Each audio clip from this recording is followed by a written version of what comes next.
તો આ તરફ સુરેન્દ્રનગરમાં થયેલ આધેડની હત્યાનો ભેદ ઉકેલાયો છે। અમદાવાદ ક્રાઇમ બ્રાન્ચે આરોપીઓની ધરપકડ કરી। બ્રેકિંગ ન્યૂઝ આવ્યા। 8 ઓક્ટોબરે ધ્રાંગધ્રા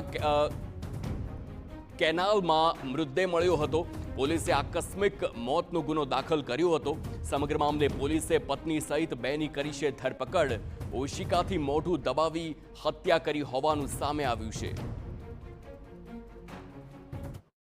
આ જે અકસ્માત મોત છે એમાં થોડુંક ડિટેલમાં તમે તપાસ કરશો તો તમને કંઈક જાણવા મળશે અને ત્યારબાદ આ અકસ્માત મોત વિશેની તમામ માહિતી એકત્ર કરવામાં આવી। પહેલાં ટેકનિકલ પુરાવા, પછી માનવીય સંપર્કો, ત્યાંના ભૂતકાળને લઈને તે લોકોના જે અગાઉના જીવનની જે માહિતી મળેલી છે એ તમામ પ્રકારની માહિતી મળતા શંકા મજબૂત થતાં પછી આગળની કાર્યવાહી કરતા આ બંને આરોપીને અટક કરી એમની પૂછપરછ કરતા અને સાક્ષીઓના નિવેદન આધારે આ અકસ્માતનો ગુનો એ માત્ર અકસ્માત નથી કે મૃતકનું માત્ર કેનાલમાં ડૂબી જવાથી મૃત્યુ થયેલાનું નથી, પણ એની હત્યા કરવામાં આવી છે।